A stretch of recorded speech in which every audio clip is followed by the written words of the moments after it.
Hello friends, how do you think a child really learns imitation?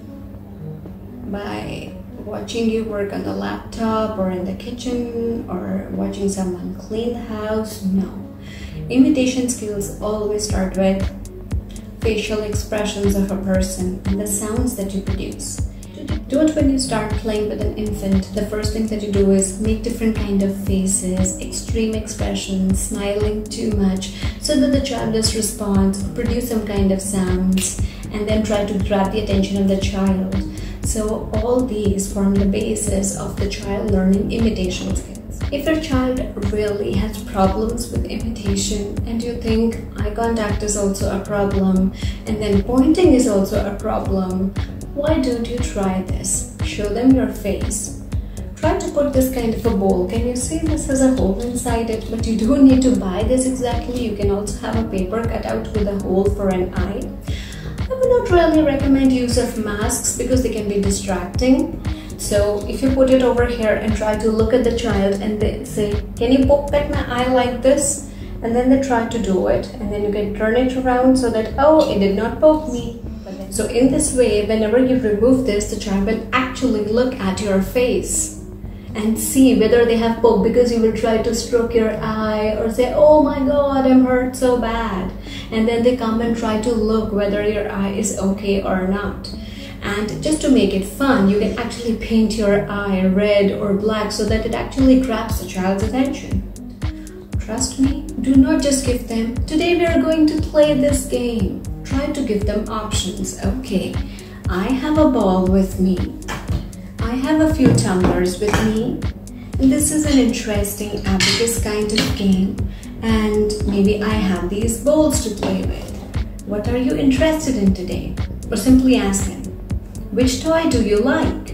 And they can simply pick up, okay, I'm in a mood for tumblers for today. Try to watch my video where I've explained the steps of learning, how you progress from manual guiding, then move on to imitation and copying skills, simple demonstration to the child, and finally the automatic reaction of the child by simple verbal commands. Once the child has selected the activity, you really don't need to tell them what to do because they have a creative mind. Even with this, the child will either start to bang. And then you can say, can you pass one to me? I will also like to do that with you. So you take 2 tumblers and give the child 2, and then you also start banging. Stop. Stop. And even if the child keeps banging, it's okay. Because after that, it might be a way of self-regulation at the time, and the child will stop automatically unless you find that it has been going on for just too long. After that, the method that you use is not snatching the activity away from them, but trying to distract them by saying, oh, we have bigger tumblers, would you like to try these now? So that at least their attention is gone and maybe they try to do something else with the rest of the tumblers. Once the toys have been introduced to the child like these tumblers, now you can try to teach them, okay, it's time to put it together. See, oh, it's going to take a lot of skis and it's difficult to pick all of them up together. Why don't we try to collect them? Okay, so let's put this one. Can you help me with these? And then the child first time maybe will not imitate you or will not copy you, but later on they will know this is how you assemble the toy and it's easier to lift and place it from where it came. In these kind of activities, it is very important that you first let the child select the activity of interest. Second, try to follow the child's lead. Third, introduce a new step in between. And fourth, try to take turns with the child. So for example, the child has actually come to either stacking them inside or making a tower. So you take one step, then let them take the second step. Okay, let me find the next one. And then they go for the next. So in this way, you are actually developing a social skill in the child. Turn taking. Waiting time, that is waiting for your turn. Also a reciprocation in which the child will look at the activity but at the same time also might momentarily start to look at you because they are interested, and for that it's very important try to sit opposite the child, not on the side, not on the same side or at the back of the child. Always try to face the child for such activities. Another important skill that you can teach the child is, for example, the child placed a small one and they realize, okay, it's not fitting. They will try some other one. Okay, this is also not fitting.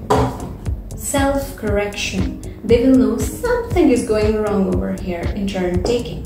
Taking another example of an activity. Why do you have to say, okay, see, let's count the number? Why do you have to make it boring for the child? Children enjoy lights, colorful things. This is colorful enough.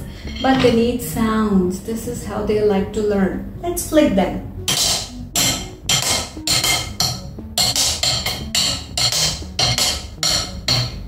Oh, this is difficult for me. They simply try to flick it with their fingers. Oh, you're doing it really fast. That's a good job.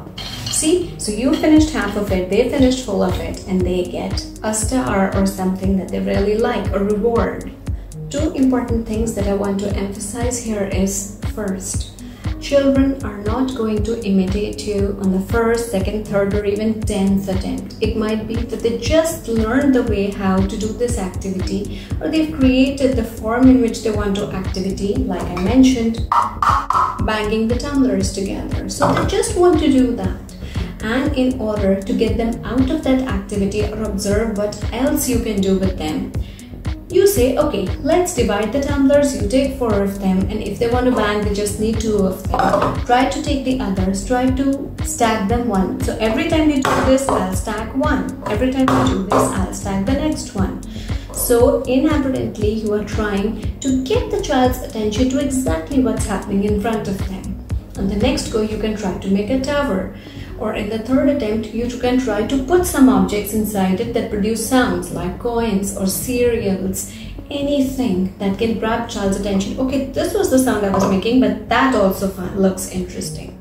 No matter what activity you are doing, whether it's cleaning the house, kitchen work, working on the laptop, let your kid copy it.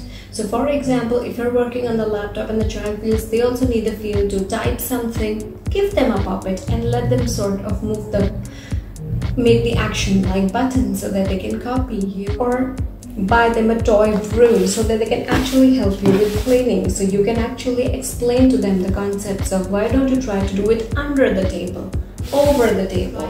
Create such games for your child. So let me know how much information you gained from it. Mention in the comments below, and also any other video suggestions. We'll meet again soon.